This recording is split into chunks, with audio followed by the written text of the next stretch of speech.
Bapak Ibu, saudara-saudari sekalian yang sama-sama dikasihi Tuhan. Pada awal homili saya terlebih dahulu mengucapkan semoga kita sekalian selalu sehat-sehat dan salam tangguh selalu.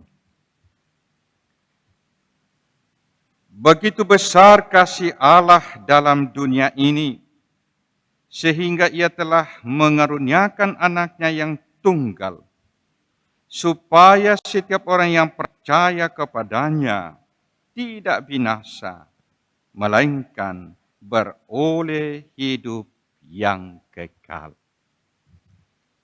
Demikian Yesus memberi penegasan kepada Nikodemus yang datang bertemu dengan Yesus, berbicara dari hati ke hati dengan Yesus tentang keselamatan. Dan Yesus menegaskan bahwa orang yang tidak percaya kepadanya akan binasa. Dan yang percaya akan memperoleh hidup yang kekal.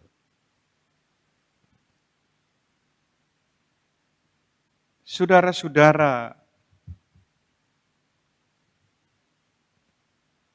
hidup yang kekal tentu dapat kita pahami secara konkret, yaitu keselamatan. Jadi di sini kita akan melihat dua pilihan, binasa atau selamat. Saudara-saudara, kalau kita berbicara tentang kebinasaan, tentu menjadi sangat konkret karena menyangkut kehidupan kita di dunia ini. Dan karena itu, pada awal homili saya ini, saya ingin mengajak kita untuk kembali mengingat salah satu ensiklik Paus Fransiskus yang sangat terkenal dan yang menjadi tema doa kita selama bulan Mei, yaitu Laudato Si. Laudato Si berbicara tentang keprihatinan Paus tentang bumi kita ini yang mengalami kerusakan, yang mengalami kehancuran. Kita dapat lihat lewat beberapa foto yang dapat ditayangkan. Ada banyak kerusakan yang terjadi di bumi ini.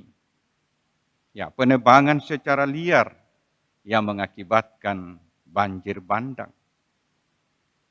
Penggunaan plastik yang tak terkendali mengakibatkan munculnya sampah plastik yang sulit diolah. Saudara-saudara, kerusakan yang kita saksikan di atas muka bumi ini sebetulnya bukan cerita baru. Cerita yang sudah dari dulu. Ya. Dapat dikatakan bahwa kerusakan yang mengakibatkan bencana itu adalah akibat dari dosa manusia. Dan secara sederhana, secara konkret, dalam kitab Kejadian pasal 3, di sana kita dapat menemukan tentang dosa asal. Bahwa dosa asal itulah yang melahirkan memunculnya kerusakan. Dan secara konkret dosa asal itu dapat kita katakan dalam dua hal, yaitu keserakahan dan kesombongan. Manusia pertama yang disebut sebagai Adam, yang ditempatkan Tuhan di Taman Eden, kehilangan Taman Eden. yang dalam istilah lain kehilangan suasana shalom oleh karena dua hal tadi, keserakahan dan kesombongan. Keserakahan dan kesombongan dapat dikatakan dalam satu hal yang sederhana, yaitu tidak tahu diri dan bersyukur. Manusia pertama yang tidak tahu diri dan bersyukur ingin sama dengan Tuhan. Dan itulah yang disebut dengan dosa asal. Dosa asal membuat manusia, kalau kita baca kitab Kejadian 3, terusir dari Taman Eden. Kehilangan Taman Eden. Kehilangan suasana shalom. Saudara-saudara, kegagalan manusia pertama ternyata berlanjut dan terus-menerus terjadi. Kita bisa lihat dalam cerita air bah. Kita bisa lihat dalam cerita Abraham. Abraham sebagai bapa bangsa yang dipilih Tuhan, akibat ketidaksetiaannya kepada Tuhan dan kepada istrinya, keraguannya, maka muncullah masalah di dalam keluarga, di dalam perkawinan, poligami. Demikian pula dengan Daud, mengalami kegagalan sebagai seorang raja. Ya, kita tahu masalahnya apa. Ya, masalahnya juga masalah selingkuh. Demikian pula dengan anaknya, Raja Salomo. Dan akhirnya dapat kita temukan dalam Injil bahwa bangsa Israel yang dipersiapkan Tuhan atau dipilih Tuhan menjadi bangsa yang khusus ternyata mengalami kegagalan demi kegagalan yang berujung pada penolakan Yesus. Yesus disalibkan adalah akibat dari penolakan bangsa Israel. Dan tadi kita katakan, barang siapa yang tidak percaya kepada anak tunggal Allah akan mengalami kebinasaan. Saudara-saudara, apa yang terjadi sesudah Yesus disalibkan? Kota Yerusalem, bait Allah dihancurkan kembali. Sebelumnya bait Allah sudah dihancurkan lalu dibangun. Tapi ternyata kemudian karena ketidaksetiaan bangsa Israel, terjadi lagi bencana. Maka saudara-saudara, kita dapat melihat bahwa kegagalan demi kegagalan, kehancuran demi kehancuran sering terjadi dalam sejarah kehidupan manusia karena ketidaksetiaan. Nah, saudara-saudara, secara konkret saya ingin mengatakan bahwa bangsa Israel mengalami kegagalan dan kegagalannya berarti juga kegagalan hukum Taurat.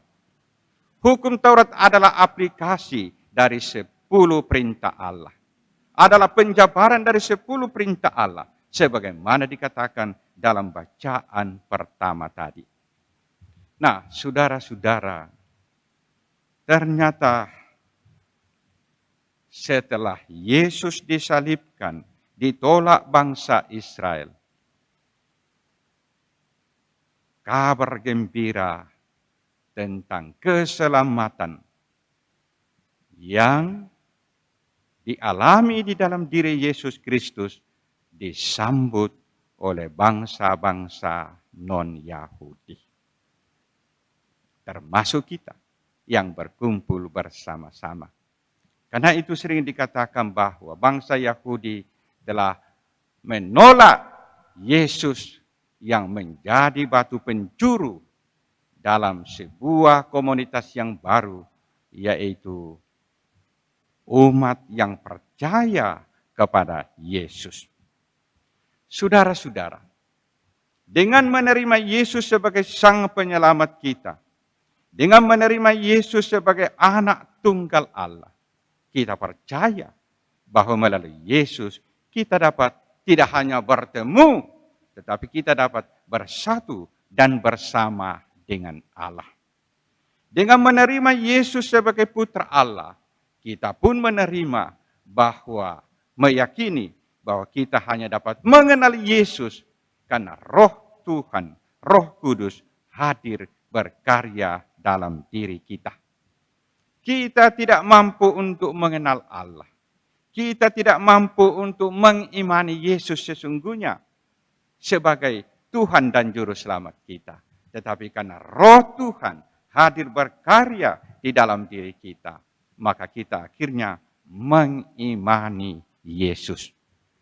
Saudara-saudara, dengan mengimani Yesus dan menerima kehadiran Roh Kudus di dalam hidup kita, maka kita dapat kembali menemukan suasana Taman Eden, suasana Shalom yang telah hilang akibat dosa manusia.